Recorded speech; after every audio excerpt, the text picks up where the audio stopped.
Hello everyone, and welcome back to the channel. Now let's talk about something we all know exists in South Africa, but it's kind of like that one uncle at the braai who tells the same bad joke every single time. You know he's there, you can hear him, but everyone just kind of pretends he's not. I'm talking about corruption, but not just any corruption. Today we're pulling back the curtain on a place where the stakes are infinitely higher than a burnt piece of boerewors. Today we're exposing the top 10 most corrupt prisons in South Africa. It's a heavy topic, I know. It's not as fun as talking about, say, why load shedding always seems to hit during the season finale of your favorite show. But this is crucial. You see, prisons are supposed to be about justice. They're supposed to be about correction, rehabilitation, paying a debt to society. But what happens when the very institutions designed to uphold the law are themselves riddled with lawlessness? It creates a shadow system, a place where justice is for sale, where safety is a commodity, and where the lines between the guards and the guarded become terrifyingly blurred.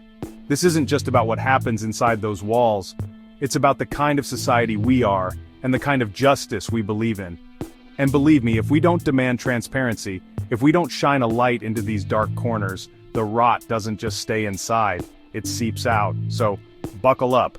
We're going on a journey through some of the country's most notorious correctional facilities. We're going to look at the scandals, the systems, and the stories that the people in charge would probably rather we didn't talk about. This isn't about sensationalism, it's about understanding a deep systemic problem that affects every single one of us. Because a society is ultimately judged by how it treats its most vulnerable, and that includes those behind bars. Let's get into it. Alright, let's kick things off with a name that probably everyone in South Africa and even beyond has heard of: Pollsmoor, located in the beautiful suburbs of Cape Town, which is ironic, right? It's like putting a landfill next to a Michelin star restaurant. On the outside, you have stunning views of the mountain, and on the inside you have Pollsmoor. It's infamous, not just for its celebrity inmates like Nelson Mandela, but for a level of dysfunction that is truly staggering. The biggest headline here, the one that never goes away, is overcrowding. We're talking about a facility designed for a certain number of people, now holding sometimes double or even triple that. Think about that for a second. Imagine your home. Now imagine 3 times as many people living there, sharing your bathroom, your kitchen, your bed, the tension, the strain, the sheer impossibility of it all. That's the daily reality in Pollsmoor. This isn't just uncomfortable, it's a 5-star, all-inclusive resort for corruption. When you have that many people crammed into a small space, resources become scarce. And when resources are scarce, a black market doesn't just appear, it thrives. Everything becomes a commodity: a bed, a blanket, a bar of soap, even a moment of safety. And who controls this black market? Well, that's where it gets complicated. The gangs, particularly the infamous numbers gangs, the 26s, 27s, and 28s, run vast swaths of the prison's internal life. They are the de facto government inside these walls. They control the flow of goods, they enforce their own brutal form of justice, and they decide who eats, who starves, who lives, and who dies. It's a parallel society with its own economy, its own laws, and its own enforcement arm. You're not just a prisoner of the state, you're a subject of the gang. But here's the kicker, the part that makes it truly corrupt. The gangs can't operate in a vacuum. How do the drugs get in? The cell phones, the weapons, they don't just magically appear. This is where the complicity of some correctional officers comes into play. There have been numerous reports and investigations over the years detailing how guards are paid off to look the other way, or worse, to actively participate in smuggling contraband. A few hundred rand can buy a blind eye for a delivery, a few thousand can secure a steady supply chain. This creates a terrifying dynamic. The guards who are supposed to be in control are often either too scared to intervene, out of fear for their own lives, or they're on the payroll of the very gangs they're meant to be policing. This symbiotic relationship between corrupt officials and powerful gangs turns the entire concept of a correctional facility on its head. It's no longer about correction, it's about survival. It becomes a place where the strong prey on the weak, and the currency is violence and bribery. The consequences are devastating. In 2015, a man named Edwin Cameron, a Constitutional Court justice, visited Pollsmoor and described the conditions as deeply disturbing and a violation of human rights. He spoke of inmates living in abysmal conditions with disease running rampant. This wasn't a secret report. This was a public condemnation from one of the highest legal minds in the country. And yet, the problems persist. Pollsmoor remains a symbol of a system at its breaking point, a place where the ideal of justice has been suffocated by the reality of chaos and corruption. Next up, we head north to the economic heart of the country, Johannesburg, and right there, you'll find a place ironically nicknamed Sun City. Now, for those who don't know, the real Sun City is a luxury resort and casino, a place of fantasy and escape. The prison version, not so much. Unless your fantasy is to be surrounded by hardened criminals and your idea of a jackpot is getting an extra slice of bread. Johannesburg Prison, especially its medium B section, has a long and storied history of being a hotbed for exactly the kind of trouble we're talking about today. One of the biggest issues plaguing Sun City is bribery on a scale that would make a corrupt traffic cop blush. We're not just talking about smuggling in a pack of cigarettes. We're talking about a sophisticated economy of corruption. Reports have detailed how inmates with money can essentially buy a better prison experience. Want a single cell? That'll cost you. Want a television, a smartphone, better food? Open your wallet. It creates a caste system inside the prison, where the wealthy inmates live in relative comfort while the poor are left to suffer in squalor. This system is, of course, facilitated by corrupt officials. It's a well-oiled machine. Guards have been implicated in everything from smuggling high-end alcohol and drugs to facilitating communication with the outside world for criminal syndicates. Think about that. A gang leader can continue to run his entire operation from inside a maximum security prison, all thanks to a mobile phone and a friendly, well-paid guard. The prison walls become less of a barrier and more of a minor inconvenience, a home office with really tight security. And then there's the gang activity. Just like at Pollsmoor, gangs hold immense power within Sun City. They control territory, they extort fellow inmates, and they are often the gatekeepers of the contraband economy. Clashes between rival gangs are frequent and brutal, often resulting in serious injury or death.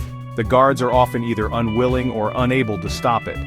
In some documented cases, they've been accused of deliberately placing rival gang members in the same cell block, almost as if to provoke violence. This creates an atmosphere of constant fear. For an inmate without gang affiliation or money, life in Sun City is a nightmare. You are a target for extortion, for violence, for recruitment. The promise of protection, either from a gang or from a corrupt guard, is a powerful tool of coercion. You're forced into a position where you have to choose a side, and every choice comes with a heavy price. It's a perversion of the justice system, where the punishment for a crime becomes an unending gauntlet of new dangers. Over the years, there have been numerous stings and investigations. Phones have been confiscated, corrupt guards have been arrested, and officials have made promises of a crackdown. But the problem is deeply entrenched. It's a culture of corruption that has been allowed to fester for decades. For every corrupt guard that's caught, there are others willing to take the risk for the right price. Sun City, the prison, remains a dark reflection of the city it's named after, a place of extreme wealth and poverty where money talks and justice is often silent. Our third stop is in the administrative capital, Pretoria, at a facility that has seen more name changes than a spy with an identity crisis. It used to be called Pretoria Central Prison, a name synonymous with the darkest days of apartheid, the home of the state's gallows. Today it's known as Kgosi Mampuru, the second correctional center, but a new name doesn't always mean a new reputation. And Kgosi Mampuru II's modern reputation is built on something truly spectacular, high-profile escapes. Now, escaping from a maximum security prison shouldn't be easy. It's kind of the whole point. You'd think it would involve Shawshank Redemption levels of planning, chipping away at a wall for 20 years with a tiny rock hammer. But at Kgosi Mampuru II, sometimes it seems all you need is the right connections and a bit of cash. The most infamous example, of course, is the escape of Ananias Mate, a serial rapist and robber from Mozambique, who was dubbed the Houdini of CMAX. This guy didn't just escape once. He made multiple attempts, and succeeded in breaking out of what was supposed to be the country's most secure facility in 2006. How did he do it? The official story was that he smeared himself with petroleum jelly and squeezed through a tiny window. It sounds absurd, like something out of a cartoon. And many people, including prison officials at the time, believe it was just that, an absurd cover story. The overwhelming suspicion was that he had inside help, that his escape wasn't a feat of incredible agility but a simple transaction. A bribe was paid, a door was left unlocked, a blind eye was turned. This wasn't a failure of architecture, it was a failure of integrity. And Mate isn't the only one. Over the years, there have been other escapes and attempted escapes from Kgosi Mampuru II that have raised serious questions about internal security. In 2017, 2 inmates managed to escape, leading to a massive manhunt. Each time this happens, it sends a shockwave through the public. How can we feel safe when the country's most dangerous criminals can seemingly walk out of its most secure prisons? It completely undermines public trust in the entire correctional system. This points to a deep-seated corruption within the staff. An escape of that magnitude is almost impossible without a coordinated effort, involving multiple people in positions of power looking the other way. It suggests a system where guards are not just smuggling in cigarettes but are willing to sell the ultimate prize, freedom. This is corruption at its most dangerous, directly releasing violent criminals back onto the streets. It's a direct threat to public safety, all for a payoff. The problem is that accountability is often lacking. After a major escape, there's a flurry of activity. Investigations are launched, officials make stern promises, and maybe a few low-level guards are suspended. But the systemic issues that allow such a thing to happen often go unaddressed. The culture of bribery, the vulnerability of underpaid staff to temptation, and the powerful influence of money from the outside remain. And so, Kgosi Mampuru II, despite its imposing walls and high-tech security, carries the permanent stain of being the prison you just might be able to buy your way out of. Let's travel to the coast, to the outskirts of Durban, to a massive complex known as Westville Prison. This isn't just one prison, it's actually a cluster of facilities, and it's one of the largest in the southern hemisphere. And you know, when you have something that big, the potential for problems just gets amplified.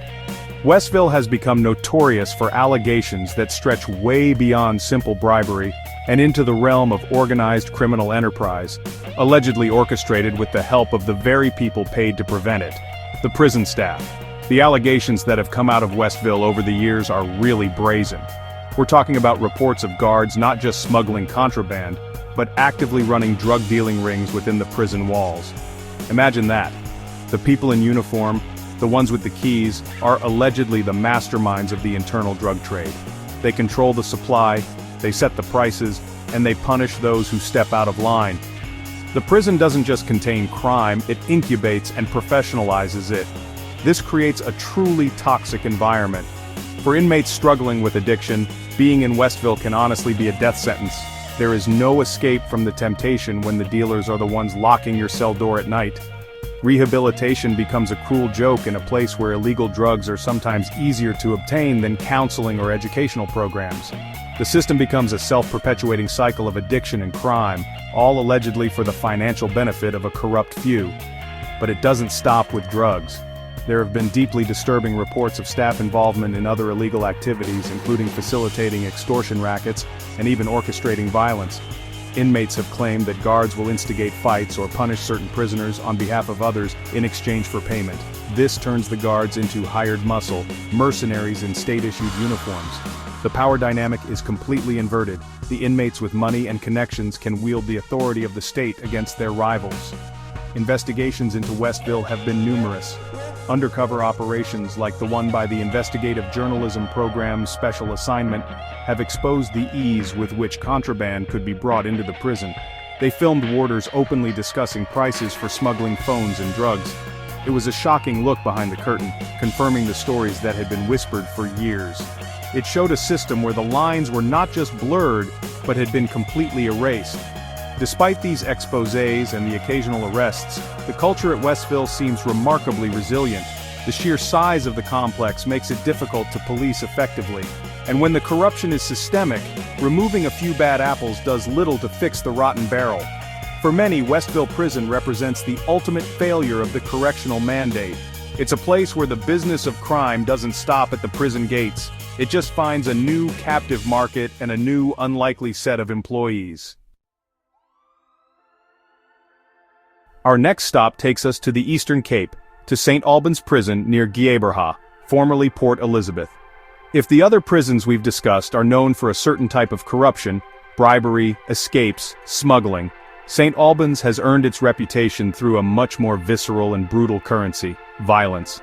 This is a place where riots, gang wars, and deadly clashes have become tragically commonplace, often with whispers and outright accusations of guard complicity and instigation. St. Albans has been the scene of some of the most horrific prison violence in recent South African history. In 2016, a massive riot broke out on Boxing Day of all days, a day that's supposed to be about leftovers and relaxing turned into a bloodbath. The clash, reportedly between guards and inmates, left 3 inmates dead and more than 24 people, including several warders, seriously injured. It was chaos. The prison became a war zone, and for a time the authorities completely lost control. What leads to this level of violence?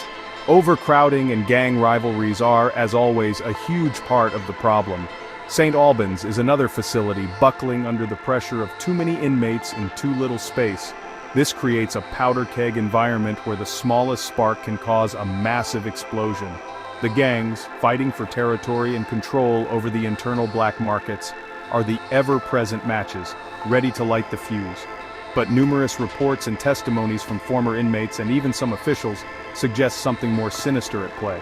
There are persistent allegations that some guards at St. Albans don't just fail to prevent violence, they actively profit from it or use it as a tool of control. This can take many forms. It could be supplying one gang with makeshift weapons to give them an edge over a rival. It could be deliberately placing known enemies in the same cell or yard. It could even be turning a blind eye to a planned assault in exchange for a cut of the spoils from extortion. This corruption turns the guards from peacekeepers into puppet masters of chaos. They can manipulate the delicate and violent balance of power between the gangs to their own advantage. It's a terrifying thought. The people tasked with your safety might be the very ones engineering the danger you're in. It creates an atmosphere of complete paranoia, where you can't trust anyone, least of all the people in authority. The aftermath of these violent incidents often follows a predictable pattern. The Department of Correctional Services launches an investigation, promises are made, security is temporarily beefed up, but the underlying issues of gang dominance and staff corruption are rarely rooted out. The inquiries often get bogged down, and definitive proof of guard complicity is hard to come by when the primary witnesses are inmates who fear violent retribution. And so, St. Albans remains a tinderbox, a place where the next deadly riot always feels like it's just around the corner, waiting for the next corrupt bargain to be struck. Let's head to the Free State, to a place called Groenpunt Prison. On the surface, it might not have the same immediate name recognition as Pollsmoor or Kgosi Mampuru 2, but within the correctional system, Groenpunt has carved out its own niche in the corruption hall of fame. Its specialty, contraband smuggling. This facility has become almost legendary for the sheer volume and variety of illegal goods that seem to flow through its gates with alarming ease. We're not just talking about the usual suspects like drugs and cell phones, although there is plenty of that.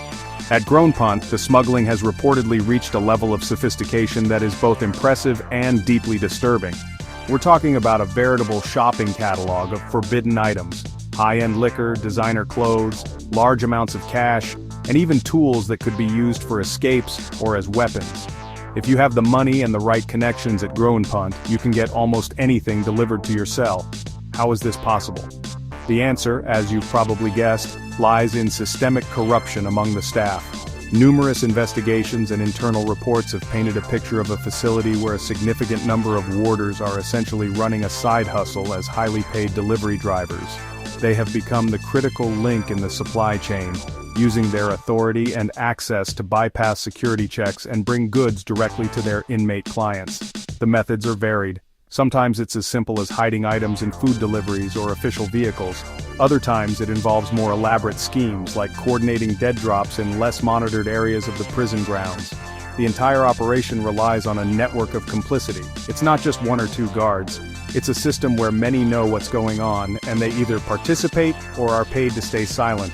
This creates a powerful culture of impunity. The consequences of this are far-reaching. The flood of contraband fuels the gang economy, giving them the resources to strengthen their grip on the prison population. The availability of drugs and alcohol leads to increased violence and health crises. And the presence of cash and phones allows criminal enterprises to continue operating from behind bars, making a mockery of the entire purpose of incarceration. It turns the prison into a protected hub for criminal activity. There have been crackdowns, of course. Raids at Groenpunt have periodically uncovered troves of illegal goods, leading to sensational headlines. In one infamous incident, a riot broke out in 2013, partly fueled by inmate grievances but also highlighting the volatile mix of gangs, drugs, and desperation. Yet despite these flashpoints, the smuggling business seems to be a resilient one. As long as there is demand from wealthy inmates and a supply of underpaid, corruptible officials, the gates of Groenpunt remain wide open for business. So we return to the Durban area, but this time, we're focusing on a specific facility within that massive Westville complex, the Durban-Westville Correctional Center. While it shares the general problems of its neighbors, this facility has been specifically singled out in numerous reports and investigations for something particularly vile. Yeah, inmate abuse, often allegedly perpetrated by the very guards who are supposed to ensure their welfare. This isn't just about corruption for profit, it's about the corruption of power itself. The stories that have emerged from Durban-Westville are honestly chilling. We're talking about systematic beatings, torture, and humiliation. The Jolly Commission, which was a landmark investigation into prison corruption in the early 2000s, heard horrific testimony about this facility. Witnesses spoke of so-called disciplinary sessions that were nothing more than brutal assaults, of inmates being hogtied, electroshocked, and beaten by teams of warders. These weren't isolated incidents. They were described as part of the culture. This culture of violence is a direct result of a breakdown in accountability.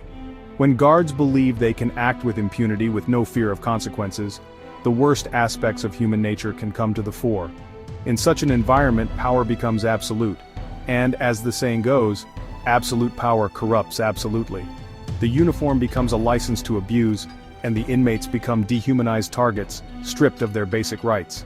This abuse is often intertwined with financial corruption. Inmates have reported being tortured or beaten until they arrange for their families to pay money to the guards. It's a brutal form of extortion, using pain and fear as leverage. Others have alleged that they were assaulted for refusing to participate in the internal drug trade, or for reporting illegal activities to outside authorities. The violence becomes a tool to enforce the corrupt status quo and to silence anyone who dares to challenge it. Investigations into these abuses are notoriously difficult. Inmates who speak out face the very real threat of violent retaliation, not just from other inmates but from the guards themselves. Evidence can be hard to come by, and the code of silence among officials, the Blue Moor or Blue Wall, is incredibly strong. Whistleblowers from within the staff are rare because they risk their careers and sometimes even their personal safety. Even when investigations do proceed, the wheels of justice turn incredibly slowly. Cases can drag on for years, and securing convictions against prison officials is, well, challenging. This lack of swift and certain consequences sends a powerful message: you can get away with it. And so despite commissions, reports, and public outcry, the shadow of abuse continues to hang over Durban-Westville. It stands as a stark reminder that the most insidious corruption isn't always about money. Sometimes it's about the cruel and unchecked exercise of power over the powerless. Now let's journey back to the Western Cape, to a place with a complicated history: Drakenstein Correctional Center. This facility, formerly known as Victor Verster Prison, is famous for being the place where Nelson Mandela took his first steps to freedom. It has this image of being a turning point, a symbol of a new South Africa. But beneath that historic veneer lies a modern reality that is far less inspiring. Drakenstein has been plagued by allegations of staff misconduct, which are then compounded by what appears to be a deeply ingrained culture of cover-ups. The problem at Drakenstein isn't always the spectacular, headline-grabbing corruption like a prison break. It's often something more subtle, more insidious. It's about the day-to-day misconduct that gets swept under the rug. This includes allegations of guards assaulting inmates, engaging in sexual misconduct, or being involved in smuggling rings. The initial act is corrupt, but the real systemic failure is what happens next: nothing. Or, more accurately, a concerted effort to make sure nothing happens. Reports from prison monitoring groups and testimonies from former inmates describe a system where lodging a complaint against a guard is a futile and dangerous exercise. The internal grievance procedures are often seen as a joke. Your complaint form might get lost, you might be intimidated into withdrawing it. Or, the investigation will be handled by the colleagues and friends of the person you're accusing, leading to a predictable outcome: the official is cleared of all wrongdoing. This creates a fortress of impunity. When staff know that the system is designed to protect them rather than to find the truth, it emboldens those with corrupt intentions. They know they can bend or break the rules with little fear of repercussion. This protective wall, this us versus them mentality, is one of the biggest obstacles to reform. It ensures that the bad apples are not removed, but are instead allowed to fester and poison the entire barrel. One of the most serious issues that has been linked to this cover-up culture is inmate deaths. In several cases, inmates have died under suspicious circumstances, with the official cause of death listed as suicide or natural causes. However, families and fellow inmates have often contested this, alleging that the person was a victim of assault by guards or had been denied critical medical care as a form of punishment. The lack of transparent and truly independent investigations into these deaths leaves a cloud of suspicion that the truth is being deliberately concealed. Drakenstein, the place of Mandela's walk to freedom, becomes a symbol of a different kind of imprisonment. It's a place where the truth itself is held captive. The failure to hold staff accountable, the willingness to ignore or bury complaints, and the instinct to protect the institution at all costs over seeking justice is a form of corruption that rots the system from the inside out. It undermines the very possibility of a correctional system and turns it into just another place where power protects its own. Our penultimate stop is back in Johannesburg at Leeuwkop prison. This is another large complex that houses thousands of inmates, from medium to maximum security. While it deals with the familiar issues of gangs and smuggling, Leeuwkop has become particularly notorious for allegations of corruption in a very specific and critical area, the parole process. This is where the corruption hits the end of the line, literally. It's about selling the one thing every inmate wants most, a ticket out. The parole system is supposed to be a carefully managed process. It's based on an inmate's behavior, their participation in rehabilitation programs, the nature of their crime, and an assessment of the risk they pose to society. It's a decision that should be made by a parole board based on facts and professional judgment. But at Leeuwkop, there have been persistent whispers and formal allegations that this process can be bought. That freedom has a price tag. Imagine you're an inmate. You've served your minimum sentence. Your fate rests in the hands of the parole board. Now imagine being told that a positive recommendation, a favorable report from a prison official, can be secured for a certain amount of money. For inmates with access to funds, this is a tempting offer.